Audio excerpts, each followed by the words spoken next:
Vou começar, como sempre comecei, com o pastor Serafim. Pastor José Serafim, haverá salvação no período da grande tribulação?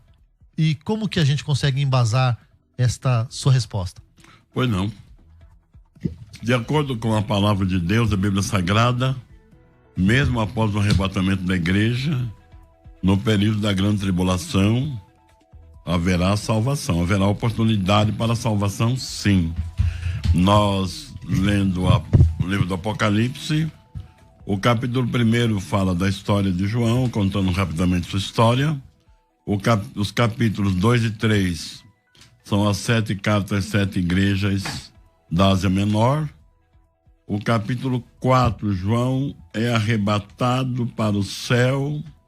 Ele fala isso no capítulo 1, verso 10. No dia do Senhor foi arrebatado. Então ele foi arrebatado, viu lá o céu, o trono de Deus. E depois do capítulo 4, a igreja desaparece. Não aparece mais a igreja no livro do Apocalipse. Ela vai aparecer só no capítulo 19. Mas nesse período, então, haverá evidências claras de que haverá salvação. No decorrer da nossa palestra, nós vamos justificar tudo isso, né? Pastor César, haverá salvação no período da grande tribulação? Por quê e como nós podemos embasar isso? Com muita tristeza, eu vejo os comentários de algumas pessoas nos vídeos do YouTube, ou contra, né, o pastor Serafim, porque são simpáticos à minha posição, ou contra mim, porque são simpáticos à posição do pastor Serafim. Quando eu falo com muita tristeza, é porque parece que quem pensa diferente da pessoa torna-se um imoral, torna-se uma pessoa desonesta, então nós estamos sendo chamados de desonestos intelectualmente, tal. Então eu vou dizer uma palavra para vocês, nessa abertura aqui, muito rápido. Primeiro, nós não estudamos Deus, como a palavra teologia sugere. Nós estudamos, a Bíblia diz que Deus é insondável. Então nós não estudamos Deus, nós estudamos a revelação dele. Nós estudamos a revelação dele. Nós não sabemos tudo sobre Deus. Nós sabemos o que ele disse. Nós sabemos o que está escrito na Bíblia. E sabemos que o que ele disse é o suficiente. A gente sabe o que foi revelado e a gente não sabe mais nada. Então, vou pedir aos irmãos que são simpáticos à minha posição, que não precisam desconstruir a imagem do meu oponente. Vou pedir a mesma coisa às pessoas que são simpáticas à posição dele. Estudem o texto, pessoal. Estudem o texto. Nessa palavra inicial eu digo o seguinte, que não haverá salvação na grande tribulação, porque a Bíblia não diz, em versículo nenhum. Para alguém defender, existe salvação no período tribulacional. O pastor disse, não existe igreja na grande tribulação. Se não existe igreja, quem são aquelas multidões de pessoas que são fiéis e são martirizados? Se onde tiver 2 ou 3 é a igreja. Para dizer que não há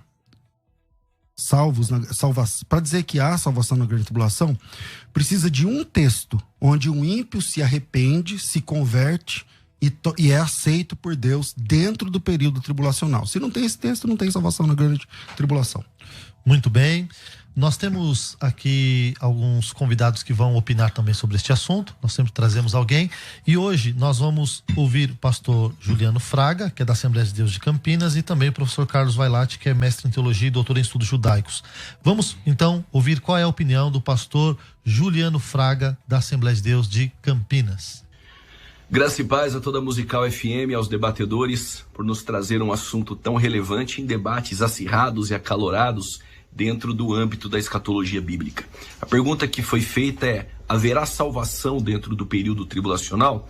Eu acredito que nem os pós-tribulacionistas negam isso, porque se a igreja estará dentro deste período, pelo menos uma alma deve ser ganha.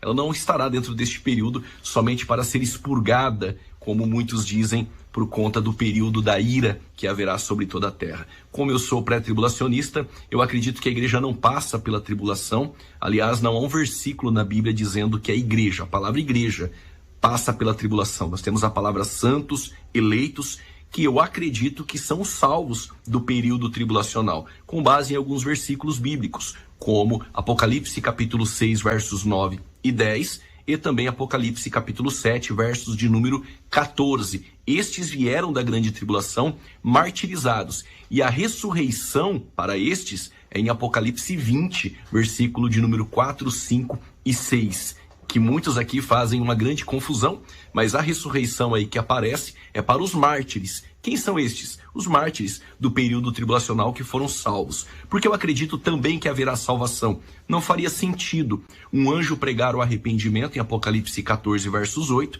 ter o testemunho de 144 mil também dentro deste período e 2 testemunhas profetizando. O que a igreja faria aí dentro deste período com 2 testemunhas, 144 mil e um anjo pregando o arrependimento? Não estaria ela pregando o arrependimento? Mas difere se você é pós-tribulacionista ou não, tem que haver salvação dentro deste período. Deus abençoe a todos em nome de Jesus. Muito bem, vamos ouvir então qual é a opinião do pastor Carlos Augusto Vailate.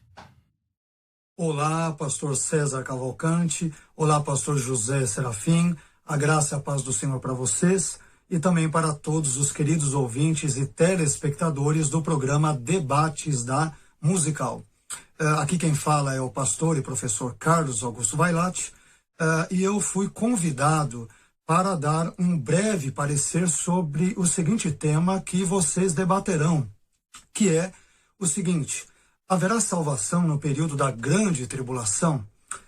Bem, acerca desse assunto, eu entendo que 3 coisas, pelo menos, devem ser pontuadas. Em primeiro lugar, eu creio que nós devemos ser honestos em admitir que a Bíblia não é explícita em dizer se haverá ou não salvação durante o período da grande tribulação.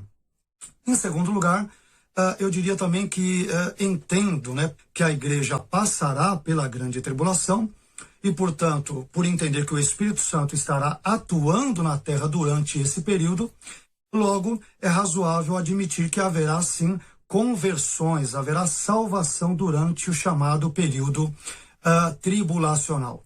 Por fim, em terceiro e último lugar, textos como Apocalipse capítulo 7, versículos 13 a 17, talvez sirvam de base para a existência de pessoas convertidas durante o período tribulacional.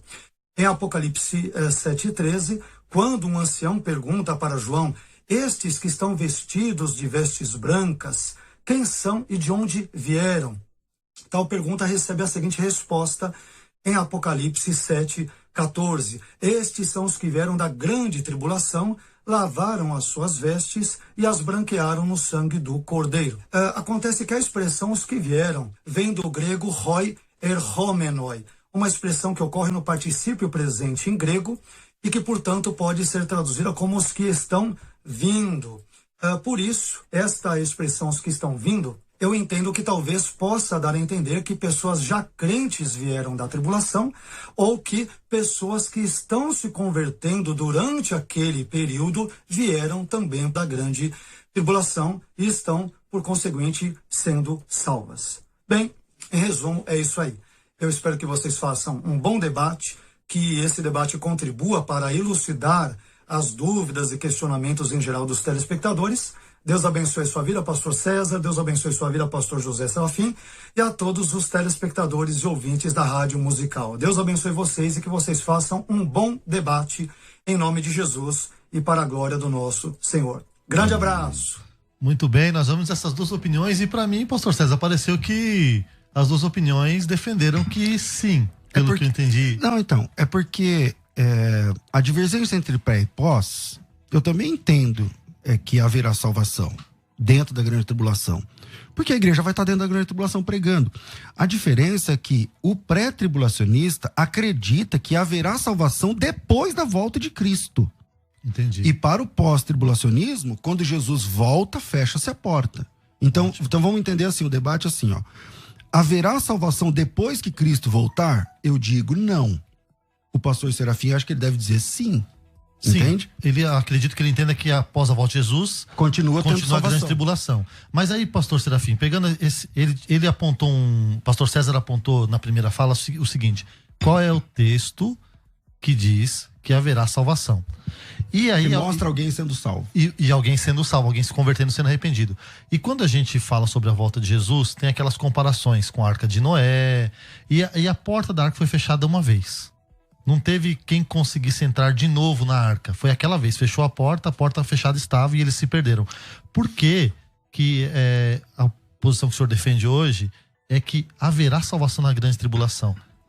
Pois não. Em primeiro lugar, eu quero dizer que uma palavra que falou o pastor César Cavalcante, que eu estou de pleno acordo, uma das suas palavras no princípio. E as demais, é claro que eu discordo. E, inclusive, eu falei até no nosso estudo lá de professores, que Deus, não dá para estudar Deus. Mesmo quando estivermos no céu, continuaremos aprendendo sobre Deus, estudaremos sobre Ele por toda a eternidade e nunca atingiremos o ápice, porque Deus é infinito e nós, mesmo no céu, continuamos sendo finitos. Portanto, Deus não dá para entender Deus na sua plenitude, mas amá-lo podemos e com devemos. Certeza, com certeza. Quanto ao fato de... Eu gostaria de especificar, quando foi falado, depois da volta de Jesus.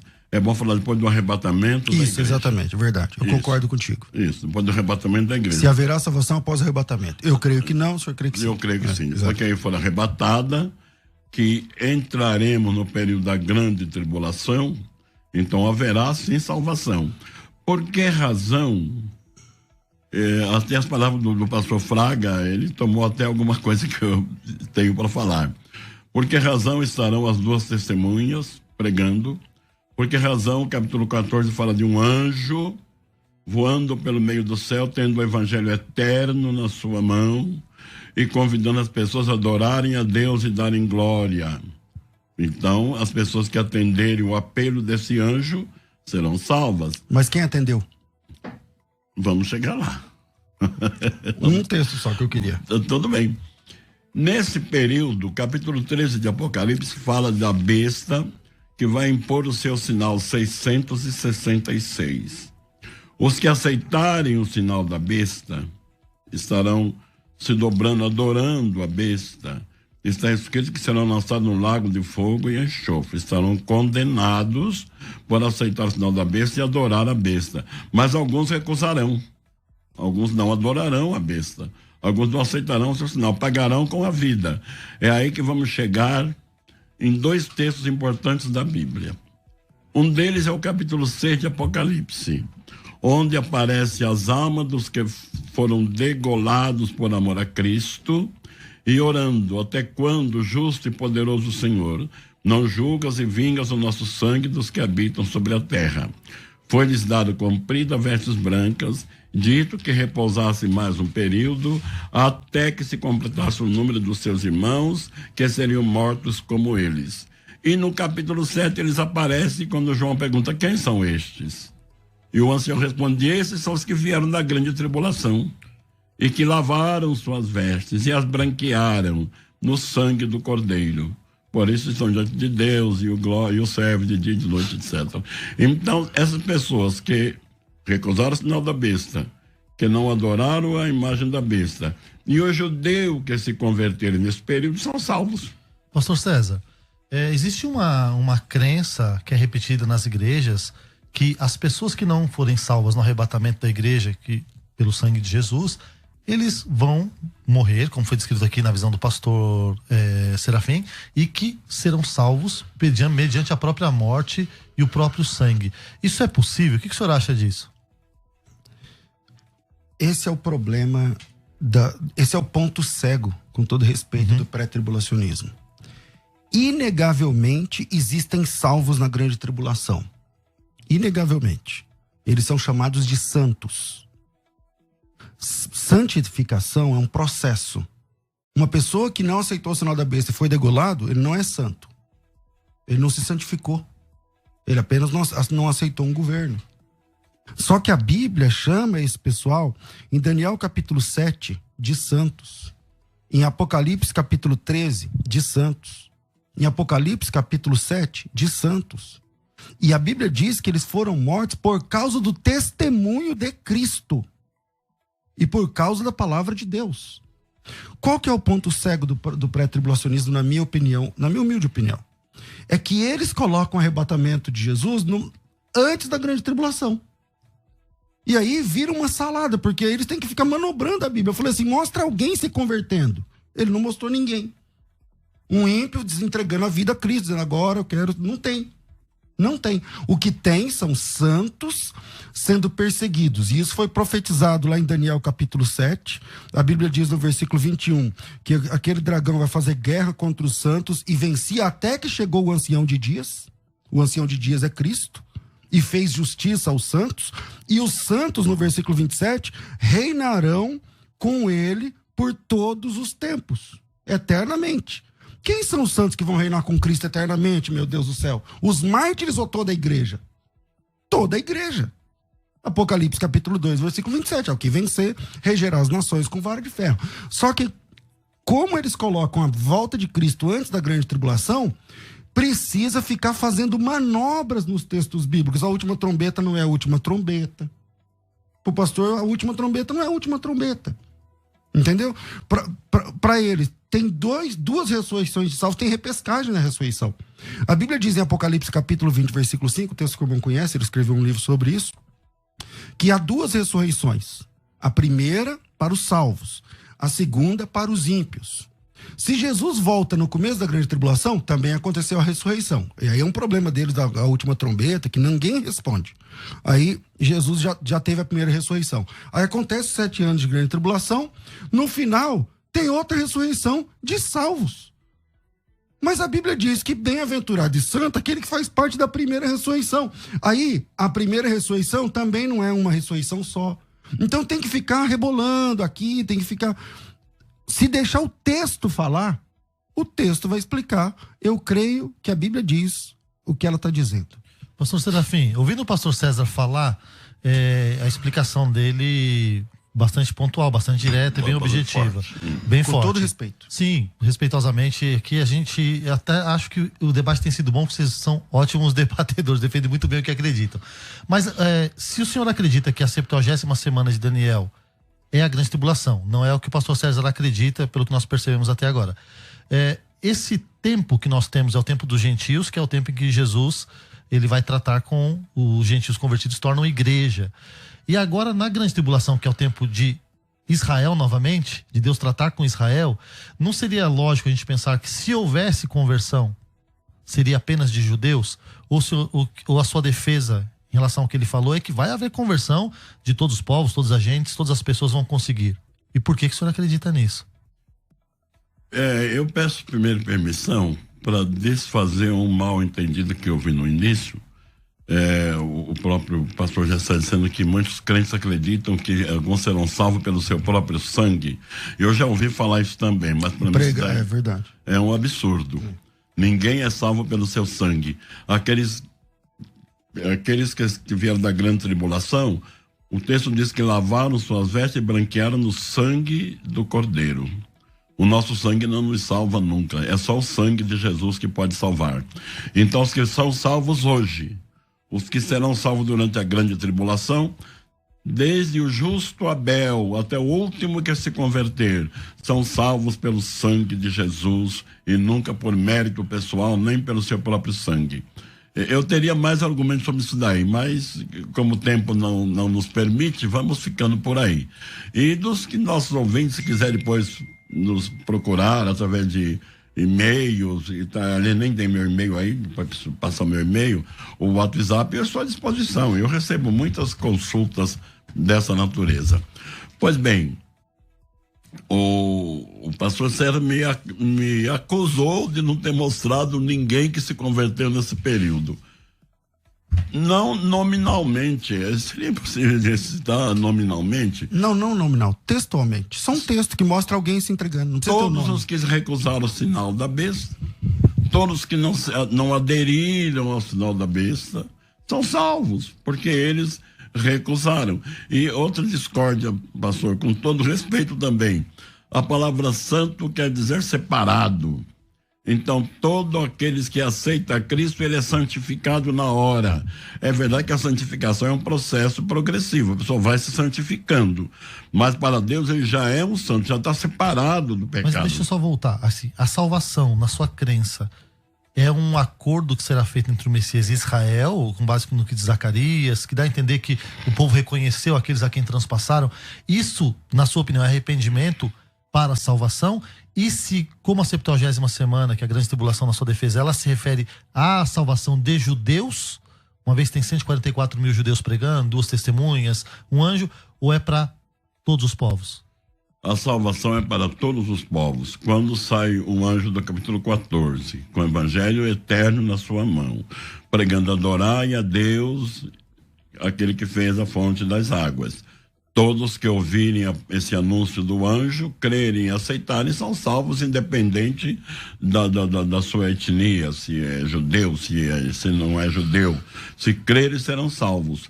E também outro detalhe importante, muitos crentes que se descuidam agora no período da graça e ficarão aqui depois do arrebatamento da igreja e perceberem que perderam a grande oportunidade, se arrependerão, saberão que vão passar tempo difícil, mas estão bem conscientizados. E me permita, pastor, eu sei que o tempo corre demais, mas me permita só dizer o seguinte. E o pastor César está preparado aqui. Está com a língua que não fica dentro. Eu estou esperando. É tranquilo. Se hoje que nós temos a graça de ser salvo, o Espírito Santo nos assistindo, intercedendo por nós com gemidos inexprimíveis, Romanos 8:26, e a pessoa descuida, por que esperar um tempo difícil? Por que esperar um tempo de perseguição? Por que esperar o anticristo? Se santifiquem agora, se consagrem, se preparem para ser arrebatados assim que Jesus vier arrebatar a igreja. Pastor César. O pastor Serafim, ele mostra que, eu concordo com ele quando diz que uma pessoa que aceita Cristo é santo. E também ele concordou comigo quando digo que a santificação também é um processo na vida do crente, né? Porque se discordar disso, tem que ir contra toda a teologia da própria Assembleia de Deus, por exemplo, da igreja. Não tem como. Não tem como. Agora, a nossa discordância básica é a seguinte: sabemos que tem salvos. Eu acredito que são salvos porque Jesus ainda não voltou. Ele acredita, não, Jesus já voltou, mas tem uma segunda chance, tem uma repescagem. Eu queria uma consideração do pastor, eu vou ler o texto de 2 de Pedro 3:10, diz assim, ó: virá, entretanto, como ladrão o dia do Senhor, no qual os céus passarão com estrepitoso estrondo e os elementos se desfarão abrasados.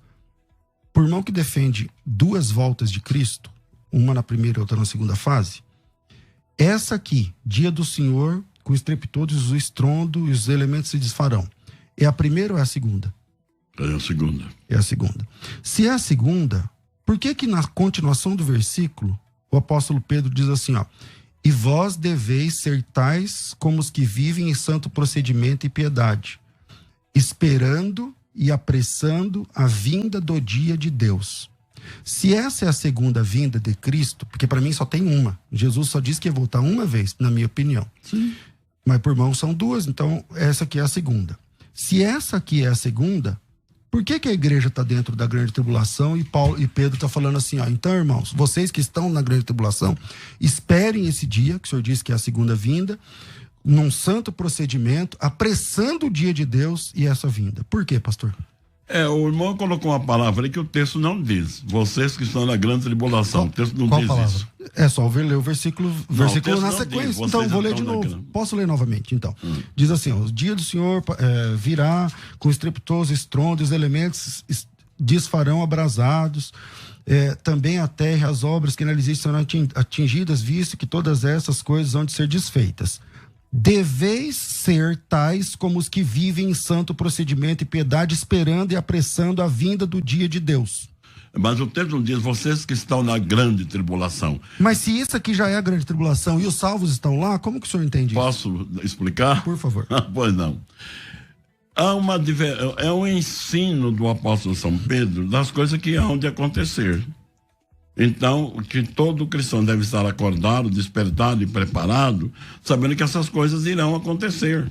A segunda vinda. A primeira e a segunda, ambos É que o senhor virão. disse que era a segunda. Porque aí é o que ele está baseando, falando que haverá uma segunda vinda, que haverá uma destruição, que haverá o juízo de Deus. E que os crentes precisam estar esperando. Os crentes estão esperando não essa oportunidade, mas a primeira. Aí o irmão discorda de Pedro. Apressando-vos para o dia de Deus.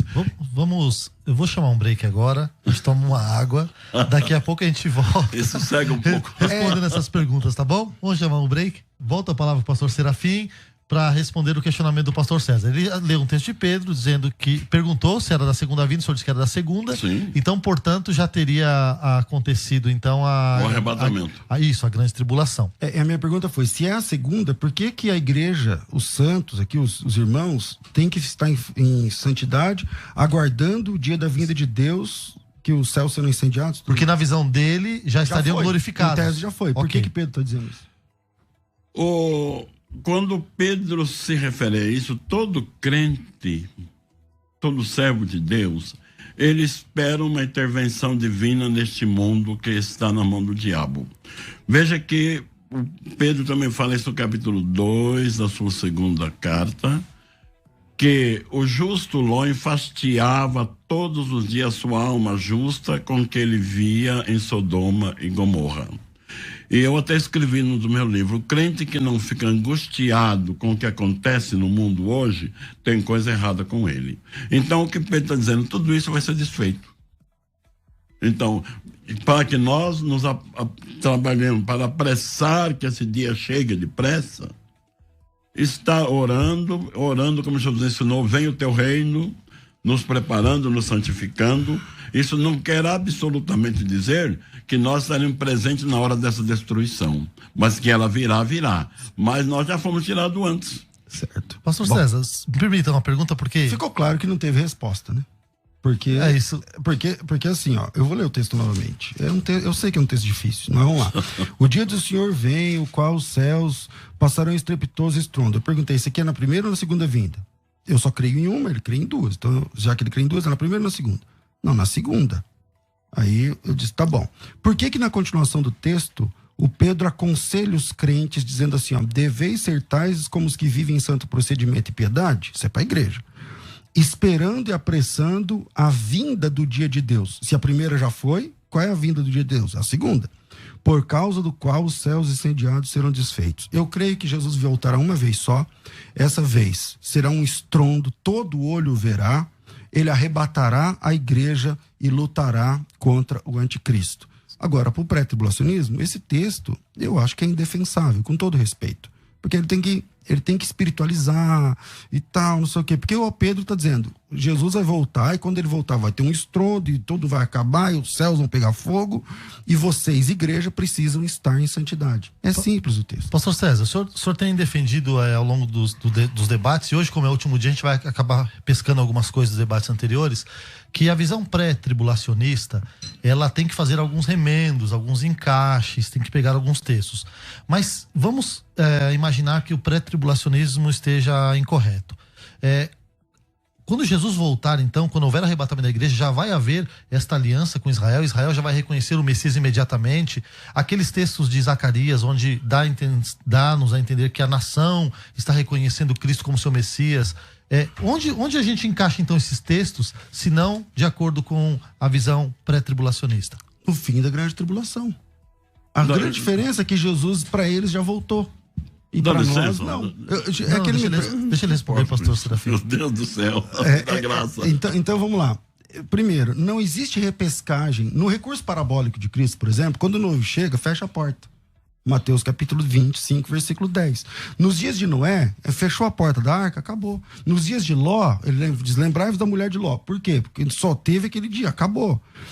Por que só na grande tribulação vai ter repescagem?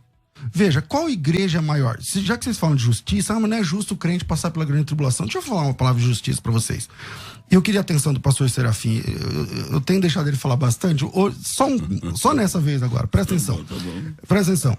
Por que a igreja numericamente, qual a igreja maior? A igreja da grande tribulação, os crentes que estarão vivos durante a grande tribulação, ou a igreja na história? Na história. A igreja na história, milhões de vezes maior. A igreja na história sofreu perseguição. A igreja na história foi martirizada. Nesse momento, tem irmãs nossas em Cristo sendo vendidas em leilões para ser escravos sexuais. Nesse momento agora, enquanto a gente está tendo esse debate, os 22 meninos foram decapitados lá, transmitidos, lá na beira do mar Mediterrâneo, no Egito. Meu Deus do céu, por que Deus vai cuidar só daquele pessoal ali?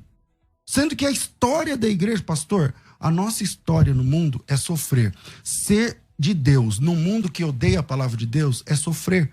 Nossa história é de sofrimento, a nossa história é de tribulação. O que vai acontecer no último dia é que Jesus Cristo vai voltar, esse é o dia de Deus, e quem estiver em santo procedimento vai ser arrebatado. Ok, pastor Serafim tem a oportunidade de responder, em seguida eu quero ler os comentários dos ouvintes. Mas deixa ele falar. Sim, ele vai responder, foi o que eu disse. E se nós compararmos, segundo o Tessalonicenses, capítulo 4, versículo 13, quando Paulo disse que o Senhor virá, e que nós encontraremos o Senhor nos ares, quando ele diz no capítulo 15, em 1 Coríntios, que o arrebatamento é num abrir e fechar de olhos, já ficou claro que o mundo não vai perceber. Um abrir e fechar de olhos não dá tempo de ninguém observar nada. E Paulo diz que nós seremos arrebatados num abrir e fechar de olhos. Abriu é a fração de segundos. Então não é possível o mundo ver. E aí ficou claro também quando Paulo disse que o Senhor aparecerá nas nuvens e que nas nuvens encontraremos o Senhor. E quando Zacarias nos fala que ele descerá e colocará o pé no Monte das Oliveiras, o monte se fenderá em dois, aí ele será visto pelo mundo. Mas aí ele vem para implantar o reino milenar, e vai acontecer o capítulo 20 de Apocalipse, a prisão de Satanás e aqueles detalhes para acontecer então a preparação do reinado de Cristo. Ok, vamos então ouvir o que os ouvintes acham a respeito deste assunto. Daniel diz o seguinte: eu acredito que não haverá mais salvação, porque não faz sentido. Se Jesus já voltou, pegou a sua igreja e subiu ao céu, já não há mais salvação. Rivani diz o seguinte: a palavra de Deus manda que o povo se prepare antes e não depois do arrebatamento. Jefferson diz o seguinte: bom dia, na paz. Penso que haverá salvação na grande tribulação, porém acho que será em número reduzido. O Dionísio diz que se não tem salvação no período da grande tribulação, quem são esses que são salvos na época da perseguição da besta? Uma pergunta que talvez o pastor César possa responder daqui a alguns minutos. Moacir Costa diz: os pós-tribulacionistas acreditam que há arrebatamento sim. A questão é que isso acontece no período da grande tribulação. E, finalizando, Kemily diz que a carta de Pedro deixa qualquer pré-tribulacionista sem argumentação. O problema do pré-tribulacionista é que os textos sempre são fora de contexto. Admiro o pastor Serafim, mas discordo disso. Pastor César, se não existe salvação na grande tribulação, quem são os salvos da perseguição da besta, na sua opinião? São a igreja. É só ler Daniel. Deixa eu só responder uma questão que o pastor Serafim falou ontem e repetiu hoje, o negócio do abrir e fechar de olhos, né? Quando a Bíblia diz que todo olho verá, pastor, não é todo olho verá o rapto da igreja. Não é. A Bíblia diz que todo olho verá o Cristo, a volta do Cristo. O abrir e fechar de olhos que o irmão menciona, eu concordo com o irmão. Mas o que vai acontecer no abrir e fechar de olhos é o rapto da igreja. É o harpazo do texto bíblico. Mas não é. A Bíblia nunca disse que o arrebatamento será visto por todas as pessoas. A Bíblia diz que a Cristo, a volta de Cristo é que será visto por todas as pessoas. Então tem só um pequeno... Isso caracteriza que será em dois períodos. O primeiro invisível, o segundo visível. É o Apocalipse 1:7. Esse que vem com as nuvens e todo olho verá até aqueles que o transpassaram. Esse é o texto que eu defendo, mas apresenta o texto onde ninguém vai ver. É o que eu acabei de falar, que ele vem nas nuvens, receber a igreja nas nuvens, e é ele e a igreja, aí não é o mundo. Mas eu entendi a argumentação do pastor César, que parece que não está claro que isso vai ser invisível, né? Na visão dele, parece que esses textos são complementares, falando da mesma coisa. Mas tem um texto em Lucas 13, pastor, que diz o seguinte, que a porta foi fechada e que as pessoas insistiram depois que a porta estivesse fechada e que Jesus disse que não os conhecia. Como que Lucas 13 se harmoniza com a possibilidade de salvação na grande tribulação? Quando nós lemos Lucas 13, Mateus 24, esses sermões escatológicos de Jesus, eles foi dirigido mais ao judeu do que à igreja. Aí se refere mais ao povo, ao judeu. Fica tão claro que se refere ao judeu quando orai para que a vossa fuga não seja no sábado e nem no inverno. Então se relaciona bem com o judeu, não tem nada a ver com a igreja esses textos aí, porque a igreja foi tirada nesse período da grande tribulação, a igreja foi tirada. Então esse texto não se refere à igreja, se refere ao judeu. E o judeu que insiste em rejeitar o seu Messias, evidentemente que serão condenados por não crerem em Cristo. Então, me parece que não há muita dificuldade aí de entender essa porta fechada para o judeu e para qualquer pessoa que recusar Jesus, recusar até o fim, a porta vai estar fechada. Como que o senhor interpreta Lucas 13, pastor César? Se quiser complementar a palavra do pastor, fique à vontade. Não, eu interpreto do jeito que o texto está dizendo aí. Que a porta está fechada, fechou, acabou. Está, não tem outra Quando o oportunidade. noivo chegar, acabou. O noivo só vem uma vez. Quando o noivo chegar, acabou. É o fim.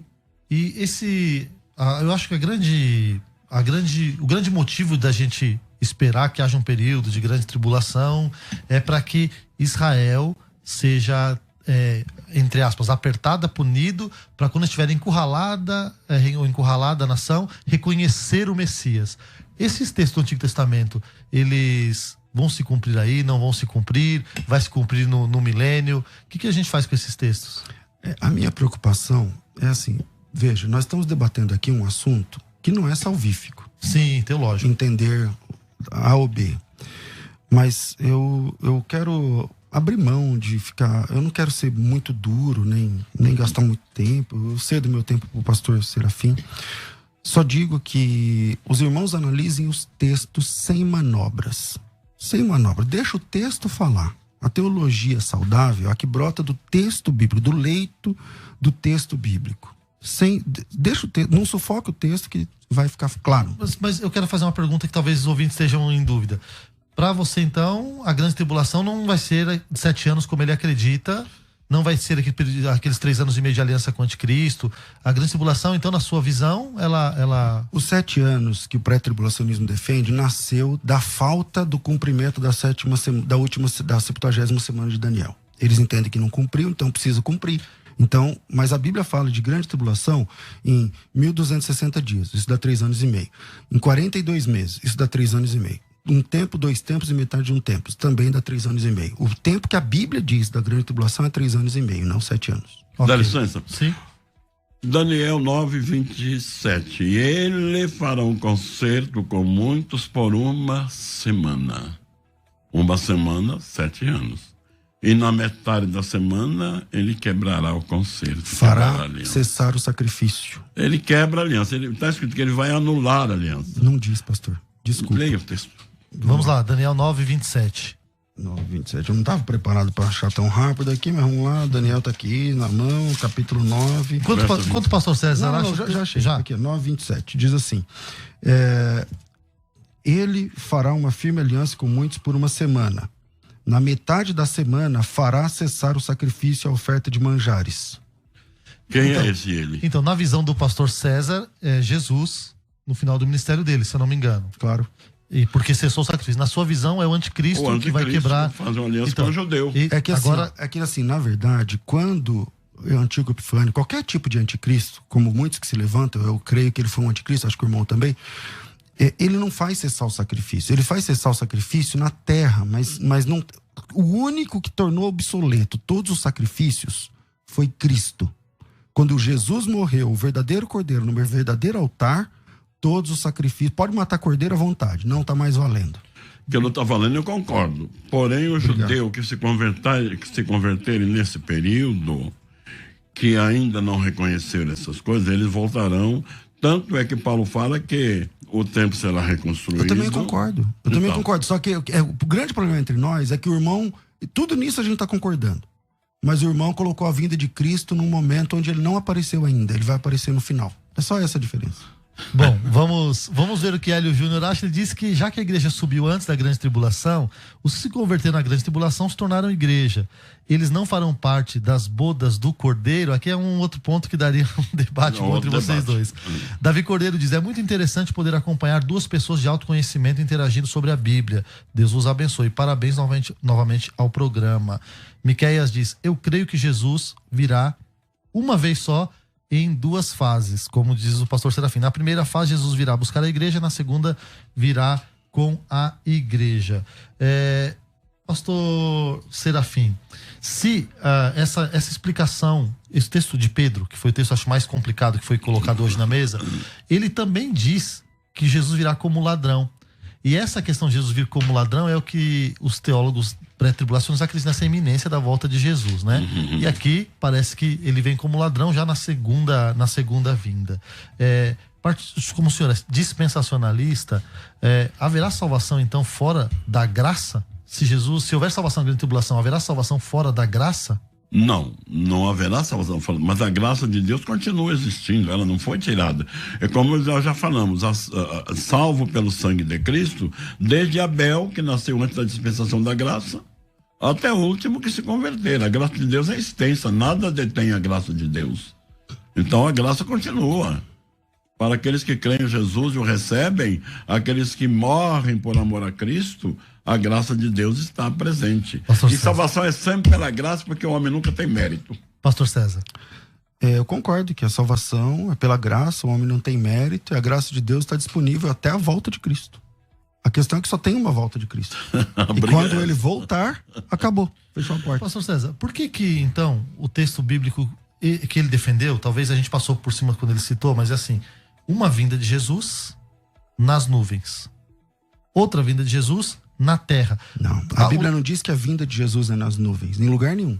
A Bíblia diz que o encontro de Jesus com a igreja é nas nuvens. E depois ele Jesus está voltando. Jesus está voltando do céu. Só lê o texto. Tessalonicenses 4,16. O mesmo Senhor descerá do céu. Ele descerá das nuvens? Ele descerá do céu. Sim. Para encontrar... o mesmo Senhor descerá do céu com alarido, com voz de arcanjo ao som da trombeta. Ó a trombeta aí. Os que morreram em Cristo estarão primeiro. Depois nós que ficamos vivos seremos arrebatados juntamente com eles nas nuvens para o encontro do Senhor nos ares. O que está acontecendo nas nuvens? O encontro de Cristo à igreja, meu Deus do céu. Então, Jesus está descendo do céu e nas nuvens a igreja arrebatada encontra com ele. Por exemplo, vou ler aqui para você o texto da volta de Cristo, descrita por Cristo. Vamos ver o que Jesus Cristo pensa sobre a volta dele. Diz assim, ó, 24, 29. Logo, depois da tribulação daqueles dias, o sol escurecerá, a lua não dará sua claridade. As estrelas cairão do firmamento. Os poderes do céu serão abalados. O pessoal fala, não, isso aqui no ano 70. Não é. O céu deixou de brilhar no ano 70, meu Deus do céu. Não. Isso aqui é a volta de Cristo, é o retorno glorioso. Aí você fala assim, não, mas é a segunda vinda. Ah, então vamos ler o próximo versículo. É que o texto de Tessalonicenses diz a encontrarmos com o Senhor nos ares. Por isso nos ares eles falam nas nuvens, porque é o Atos capítulo 1. Mas o que está nas nuvens é o encontro da igreja com Cristo, e eu concordo. É que eles dizem que o negócio das nuvens é a volta de Cristo. Não é. É o encontro da igreja com ele. Olha o que Jesus disse, ó. Logo depois da grande tribulação, o sol escurecerá e ele aparecerá. Versículo próximo. Então aparecerá no céu o sinal do Filho do Homem, e todo o povo da terra se lamentarão e verão o Filho de Deus vindo sobre as nuvens do céu. Todo olho vai ver ele vindo, depois das nuvens chegando. É só ler o texto. E o próximo versículo. Ele enviará os seus anjos com grande clangor de trombeta, a trombeta aqui novamente, e reunirá os seus escolhidos. Então Jesus vai voltar, a igreja encontra com Cristo nas nuvens e todo olho vai ver. É isso. Já que o senhor falou um pouco menos hoje, haverá salvação então no milênio? Acho que eu falei um pouco menos ontem. Você falou menos do que eu. Ontem ele falou mais, hoje eu falei mais. Hoje eu não falei nada. A pergunta assim, nós já estamos caminhando para o encerramento, mas assim, então, haverá salvação na grande tribulação? Eu vi que essa pergunta, ela é difícil de responder porque vocês têm crenças diferentes. Mas depois da vinda de Jesus, haverá salvação? Depois da vinda de Jesus, então, vai ter milênio. Tem salvação no milênio? Pastor Serafim. Tem. Pastor César, que é a resposta mais aguardada. Não. Depois que Cristo volta, fecha a porta. Uau. Bom, bastante incisivo, bastante polêmico. Eu acho que se a gente encontrar alguém para debater esse tema com o pastor César, vai ser bem interessante. Nós caminhamos aqui para o encerramento do programa. Eu quero dizer que Quero agradecer a gentileza da Rádio Musical, a gentileza da produção, a gentileza do pastor César de ter me emprestado a cadeira dele esses 3 dias. Privilégio. Eu fiquei muito, muito feliz. Não me senti preparado, confesso. E acabei gostando. E agora eu não sei o que é mais difícil. Se é ser debatedor. Os dois é ou ser difícil. os dois mediador acho que é um pouco mais, tem que ver os dois pensamentos, verdade, né? É verdade. Foi um prazer conhecer o pastor Serafim. Muito obrigado. E eu vou pedir agora para que venha a vinheta das considerações finais. Considerações finais. Debates com o pastor César Cavalcante. Pastor José Serafim, haverá salvação na grande tribulação? Sim ou não? Considerações finais. Sim, haverá salvação, sim. O interesse de Deus é salvar pecador. Amém. Ele nunca vai impossibilitar. O pecador é que rejeita até o fim. Mas quando o pecador abre o coração para Deus, seja em a época que for, ele encontra a graça salvadora em Jesus. Quem quiser te encontrar, se quiser passar o seu telefone. O meu telefone é DDD 11 98785 7978. Posso passar o meu e-mail? Claro. Meu e-mail PRP maiúsculo pr.j.serafim@yahoo.com.br. Deus abençoe, pastor. Pastor César, considerações finais. Eu quero agradecer por esse tempo aqui, discutimos um pouquinho a respeito disso.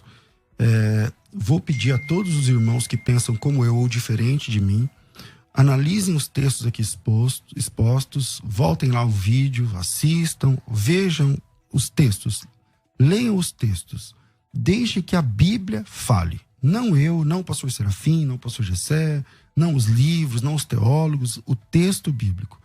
A teologia saudável é a que brota do texto bíblico, pessoal. E vocês vão descobrir se Jesus fala de 2 voltas, se tem secreto, se não tem, se a igreja está na grande tribulação ou não e tal. Então, é a dica que eu dou para vocês. Lembrando que esse assunto é um assunto que não salva ninguém. Quem salva é Jesus Cristo. Quem salva é uma pessoa, e essa pessoa é Jesus Cristo. Tá certo? Não precisa ofender a pessoa que pensa diferente de você. Eu sou pós-tribulacionista convicto, amo não apenas o pré-tribulacionista, mas o próprio pré-tribulacionismo é uma doutrina que eu gosto também, mas não encontro muita base bíblica. Mas fica só essa dica para que os irmãos estudem, irmãos. Estudem o texto, não os teólogos, o texto bíblico. Bom, eu acredito que todos os ouvintes desfrutaram aí de uma oportunidade ímpar, né? Nós passamos aproximadamente 3 horas discutindo a grande tribulação, 2 grandes expoentes, e você que está aí na sua casa, você que está aí no seu automóvel, você que está ouvindo a nossa programação, que seja abundantemente abençoado. Como disse o pastor César, é um tema teológico. Todo tema teológico é tratado como multiplicidade de visões. E o mais importante é embasarmos o que a gente acredita na Bíblia, desfazer alguns mitos, desfazer aí alguns ensinamentos que são difíceis de embasar, e revisem sim os programas, vejam aí os versículos, e havendo nova oportunidade nós voltamos a tratar esse tema. Posso dar só uma última palavra? 1 minuto.